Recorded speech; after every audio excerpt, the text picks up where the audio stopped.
Hello, my name is Mrs. Duff. I work for Rutherford County Schools English as a Second Language Department. This video was created to support language learners with the district's distance learning plan. The video you are watching is for second grade, week 3, week of April 20th through 24th. Families, this video will guide your students through each day's lesson. All you will need to do is help them pause and play when you see these two symbols and talk with your student about what they are learning. Padres de familia, este video guiará a su hijo a través de la lección de cada día. Usted solo tendrá que ayudarlo a poner la presentación en pausa y a activarla nuevamente cuando vea estos dos símbolos. Y platique, hable con su hijo acerca de lo que está aprendiendo. Day 1. Today you will need paper, pencil, sight word cards, and if you have any extra plastic Easter eggs left over, you can use these too. Let's go over our goals today. The first goal is I can ask and answer questions while reading to understand the key details of a text. You will do this by listening, writing, and speaking. Your next goal is I can decode, use my letter sound knowledge to help me read and write words with long vowel sounds, digraphs, and blends. Next, you will practice identifying and reading sight words with fluency. Remember, when we read sight words, we read them quickly so that we don't get stuck and can better understand what we are reading. You can't sound these words out. Let's practice them together. Ready? Saw, left, don't, few, while, along, might, close, something, seem, hard, next, open, example, begin, life, always, those, both, paper, together, got, group, often, run.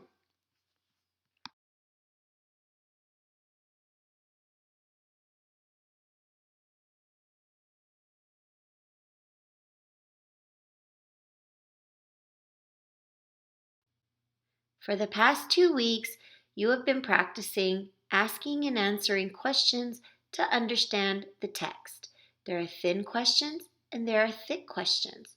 The questions you will have today will relate to the key details. The key details help us understand what the passage is mostly about. Before we read our story today, there are some words you need to know. The first word is shallow. This is water that is not deep and you can see the bottom floor. Think about when you go to a swimming pool. There is a shallow end and there is a deep end. On the shallow end, you can touch the floor of the bottom of the pool without having to swim. But when you go out further into the pool water, you will no longer be able to touch the floor without swimming. That is the deep end. So on a shallow end, you can touch the floor with your feet without swimming. And on the deep end, you cannot.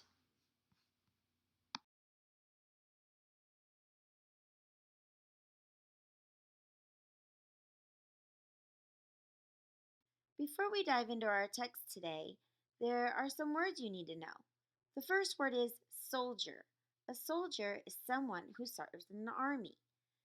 My husband and I served in the United States Air Force. Take a look at the pictures. In the first picture, my husband was in Egypt and he had his picture taken with other soldiers in the Egyptian army. In the second picture is just a picture of my husband and I in our dress blues. We were very proud to serve in the United States Air Force, or in other words, we were very happy to be soldiers. The next word you need to know is Pond. A pond is a body of water that is much smaller than the lake. If you look at the picture, you will see this pond is not very big. So it is a small body of water. Let's chat. Many plants and animals live in and enjoy pond life. Have you ever been to a pond? How can people enjoy a pond? Press the pause button and talk about this with your family member. The next word you need to know is freeze. When liquid turns into a solid or when water turns to ice, it will freeze. For example, we use ice in our drinks. The ice used to be water before we put it in the refrigerator or freezer to freeze. Look at the picture. Both of them show water that got so cold it began to freeze.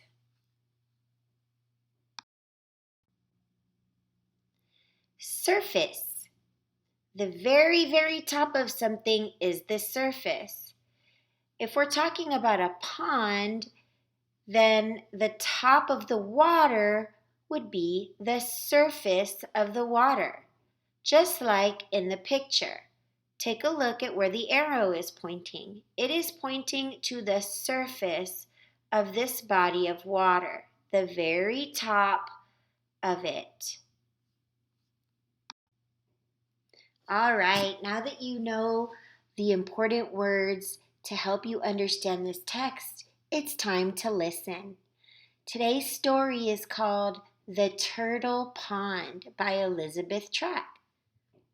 Melinda's family moved to a new house in Newtown in June. Their new house had an extra bedroom for visitors to sleep in. It was at the end of a short street lined with tall maple trees.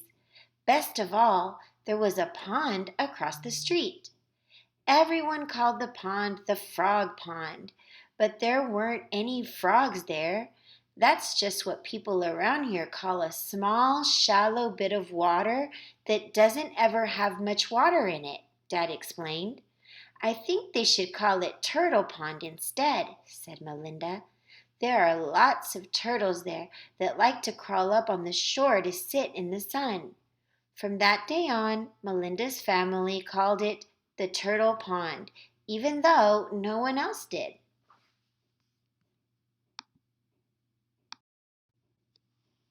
Every day that summer, Melinda took a walk around the pond.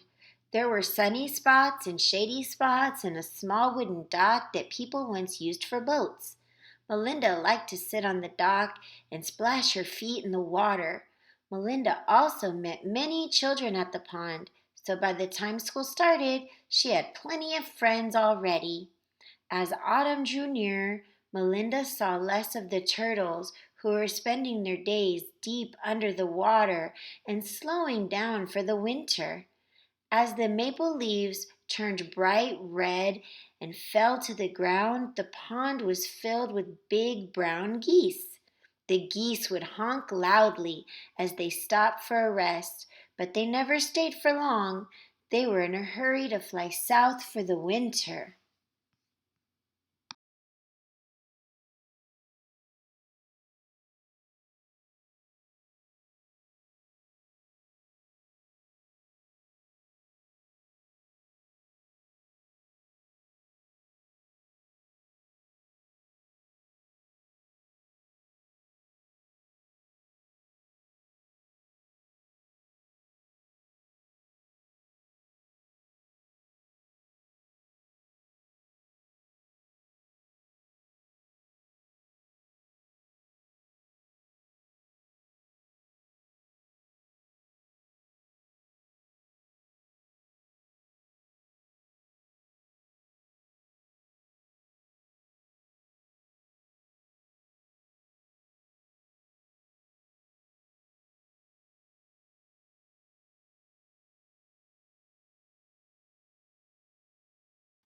What questions did you ask to help you understand this text?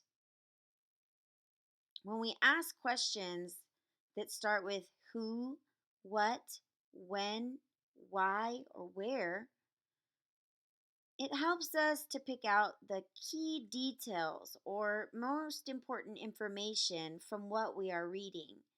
And that helps us to understand what the whole passage or text is about, or what the main idea is.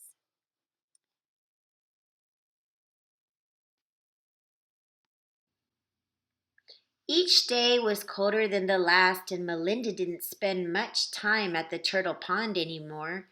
One day, on her way from school, she noticed that the pond looked foggy. "What's wrong with the water, Dad?" "Nothing," Dad replied. "That's just ice. The pond is starting to freeze for the winter. When the ice is thick enough, we can go ice skating." Melinda was excited. She couldn't wait to glide across the pond on her skates. A week later, Dad woke Melinda up very early. "The ice is ready," he cried. Dad and Melinda crossed the street to the pond and sat on the dock to lace up their skates. The sun was barely up and it was very quiet. The ice was perfectly smooth on the surface, though Melinda could see some fall leaves trapped in the ice below. Melinda stood up carefully and stepped off the dock. With one push, she was flying across the ice with the cold air rushing past her. Dad caught up, and together they made long looping circles across the ice. Soon other families would wake up and come to skate, but for now, they had the whole pond to themselves. Before reading the story, I asked questions like, where did this story take place? What is the setting? Who or what is this story about? What are some animals that might live in the pond? What did the character like to do? Here are some details that I found as I was reading. The character, Melinda, moved to a house that was close to a pond. She went to the pond and saw animals like turtles and geese. She enjoyed splashing and playing in the pond in the summer, but in the winter, she was able to ice skate with her dad. These details were important in that they were all about the turtle pond.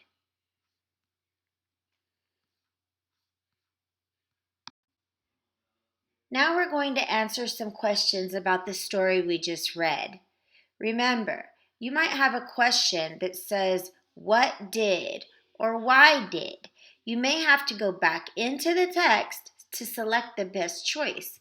In addition, you may have to provide evidence to prove your answer.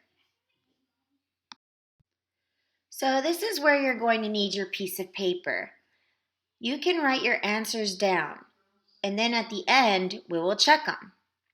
Number 1, describe Melinda's new house. Let's look into the text so we can find details that describe or tell us what Melinda's new house was like. Melinda's family moved to a new house in a new town in June. Their house had extra bedroom for visitors to sleep in. It was at the end of a short street lined with tall maple trees. Best of all, there was a pond across the street. What was Melinda's house like? Press the pause button and write down your answer.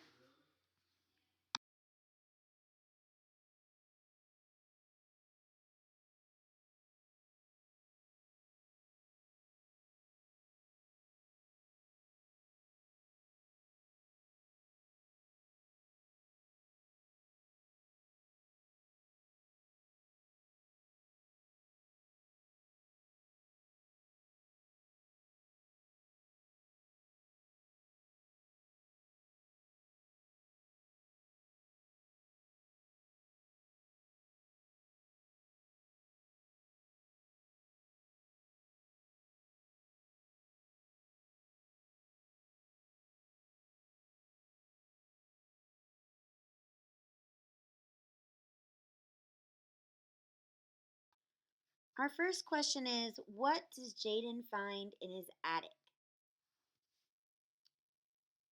Let's look back into the text. Notice that I've highlighted some of it. I will read that sentence to you. Jaden found an old picture in his attic. What did he find in his attic? That's right, an old picture. Good job. What animals does Melinda see at the pond? Here are two pieces of text from the story that discuss the names of the animals that Melinda sees at the pond. You can use the highlighted words or the pictures to help you write down your answer. Press the pause button now to write down the animals that Melinda sees at the pond. Number 3, how does Melinda feel while skating? Look at the pictures. When I look at these two pictures, it looks like the characters feel happy. But if we go back into the text, it says, Melinda stood up carefully and stepped back off the dock. With one push, she was flying across the ice with... Ooh, this is a hard one. Number 3, based on the passage, why is Jaden's grandfather wearing a uniform? The word why is a thick question word, so we definitely have to go back into the text to find out why he was wearing that uniform. Notice where the words are highlighted. We will read that sentence together. Ready to read with me? Here we go. He was an American soldier in World War I. Did that answer the question? Why is Jaden's grandfather wearing a uniform? That's right. It was because he was an American soldier, and soldiers wear uniforms. Number 4, which season would be your favorite at Turtle Pond? Before you can answer this question, you need to know what the seasons are. Seasons are the time of year that has different type of weather. The story takes place during the summer, the autumn, and the winter. And the pond was different in each one of these seasons, and you could see and do different things. Let's take a look at this chart. In the summertime, the pond was sunny and shady. Melinda was able to sit on the dock to splash her feet.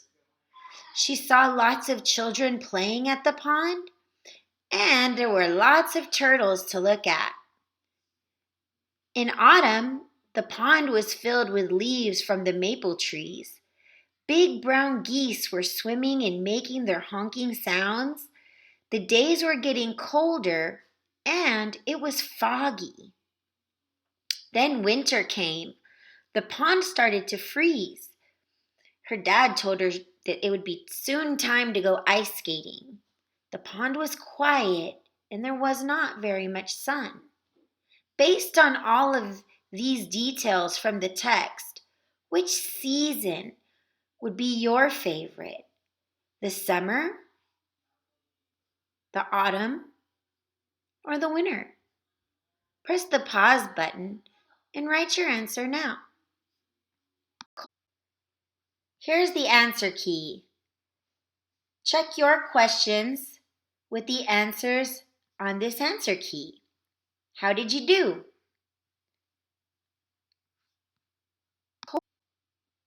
Now it's time to write. You're going to create and write 5 questions to ask a family member about this text. You can ask questions like, who is the main character of this story? What was this story about? Where did Melinda like to go to have fun by her house? When did she ice skate? When did she splash her feet in the water? Why did Melinda call it Turtle Pond? These are just some questions that I came up with, but you can make your own or use the ones I asked. Write them now. Press the pause button. Cold air rushing past her face. Dad caught up, and together they made long looping circles across the ice. Soon other families would wake up and come to skate, but for now they had the whole pond to themselves. The text doesn't say exactly how they feel. You have to figure it out. By reading what the text says and by using the information that you already know in your head about how people feel when they skate, you can come up with a conclusion that tells how Melinda felt while she was skating. What do you think? How do you think Melinda felt while she was skating based on what you read?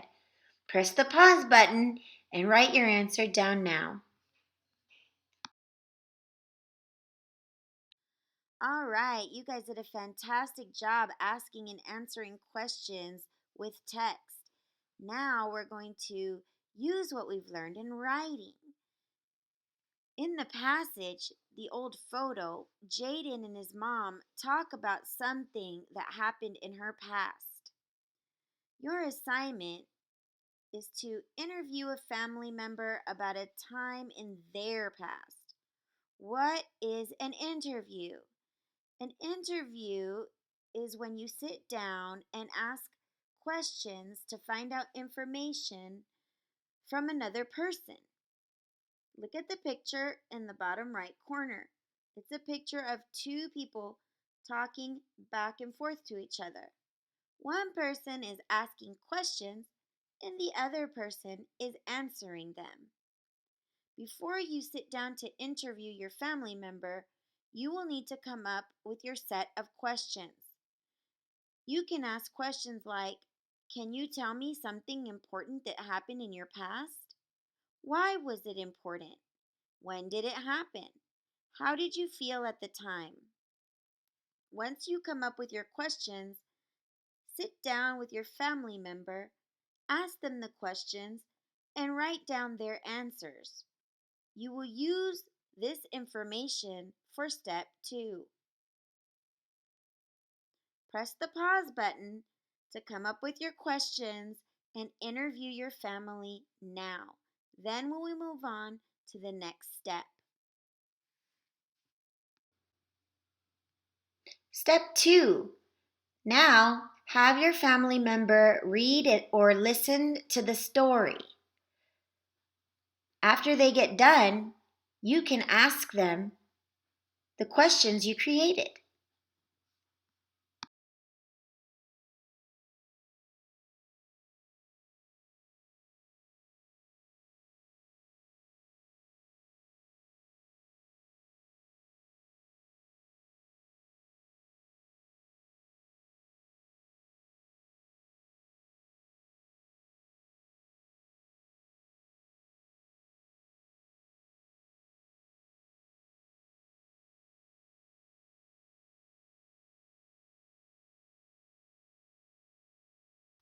Step 2. Use the information that you wrote down to write a paragraph about what you learned. In other words, you're going to use the answers that your family member gave you to report in writing about a time in their past. You also need to use some of the sight words that you were given this week in your writing. I've included the list in the top right-hand corner for you to refer to. I actually completed this assignment and interviewed my mom. I asked her about a time that happened in her past. I've included a picture of the interview questions and the answers that she gave me. Then I used those answers to write the paragraph that's beside it. I highlighted all my sight words in pink. This is what my paragraph says, one of the most important events that happened in my mom's life was being accepted to college at Texas Women's University. It was important because it helped me begin my career, she said. She left home to go to college when she was 18. Her school was not close to home. It was hard to leave her family in 1964, but she looked forward to the future. While she was in college, she studied to become a teacher. Now that's important. When you write, you need to make sure that you have a topic sentence which introduces what you're about to write about. My topic was one of the most important events that happened in my mom's life was being accepted to college at Texas Women's University. That topic sentence let you know that that's what I was going to talk about in her life. The sentences afterward were the supporting sentences that talked about that event or that thing that happened. I gave you more information about that event. And last, you need to have an ending sentence. You might want to go back to the beginning to see how you started. I started my writing with one of the most important events that happened in her life.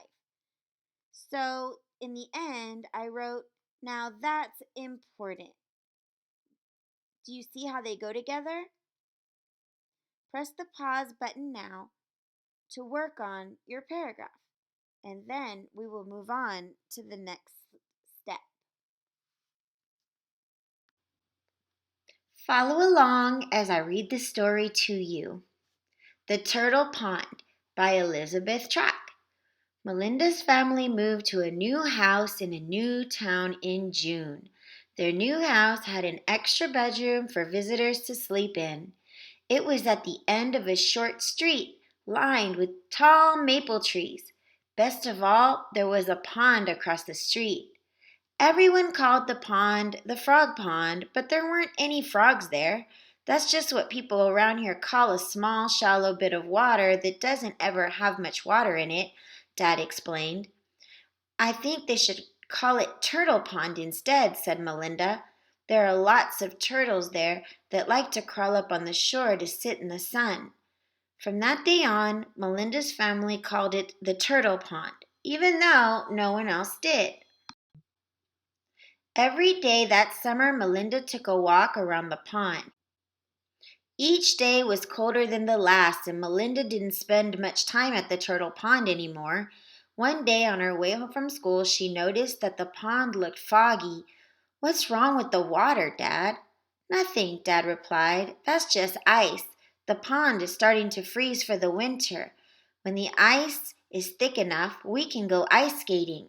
Melinda was excited. She couldn't wait to glide across the pond on her skates. A week later, Dad woke Melinda up very early. The ice is ready, he cried. Dad and Melinda crossed the street to the pond and sat on the dock to lace up their skates. The sun was barely up and it was very quiet. The ice was perfectly smooth on the surface, though Melinda could see some fall leaves trapped in the ice below. Melinda stood up carefully and stepped off the dock. With one push, she was flying across the ice with cold air rushing past her. Dad caught up, and together they made long looping circles across the ice. Soon other families would wake up and continue to skate, but for now they had the whole pond to themselves. Did your family member like that story? All right, it's time for step 3. Ask your family member the questions you created for the story. Write down their answers and let your family member know how they did. Press pause to complete step 3.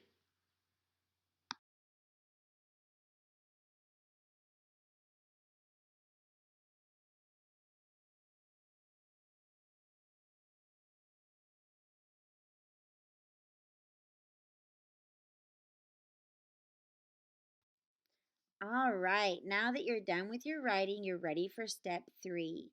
Step 3 is read your paragraph to your family member. You've asked them questions, they've given you answers, and now you've put it all into a magnificent writing piece. I'm sure they cannot wait to hear your writing. You should be very proud of yourself. It's game time. Number 1, parents need to write part of the sight word on each side of the eggs that you saved for your sight word activity. Then the parents can scramble and hide all the parts of the eggs around your house or your yard. Then you can go around and hunt for the parts of the eggs. When you find them all, match them up. Then practice reading the sight words to your family member or your parents. Have fun!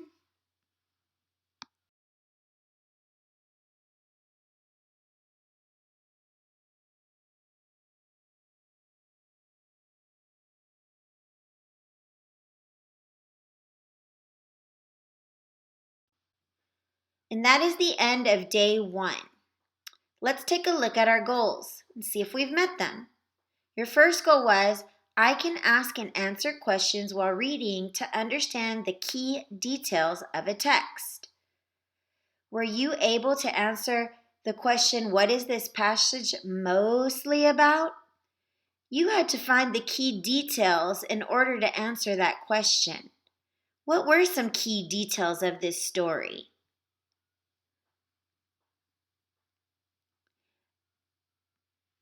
If you were able to identify the key details as house, pond, geese, turtles, summer, fall, winter, all of these help you understand what this story was about. If you were able to do that, then you've met this goal. Your next goal is I can decode to help me read and write words with long vowel sounds, digraphs, and blends. Remember, decode is just a fancy word for saying sound it out, how you sound out words, and you use your knowledge of your letter sounds to do this. I know you guys will do a fantastic job reading today with the text you're given. I can decode, use your letter. And your last goal was I can identify and read sight words with fluency. Using the same list that you've had for the last couple of weeks, you had to play a game and read these words fluently when you found the eggs in your game. Let's practice reading them together now. Ready? Saw, left, don't, few, while, along, might, close, something, seem, next, hard, open, example, begin, life, always, those, both, paper, together, got, group, often, run. How did you do? Are you getting quicker with reading these words? If so, then you have met this goal. Good job. I had a great time with you today. Can we do this again tomorrow? Awesome. See you then. Sound knowledge to help you read and write words with long vowel sounds, digraphs, and blends. If you were able to read the story and then independently write the questions to ask your family member, and you used your letter sound knowledge to do that, then you definitely met this goal. Good job.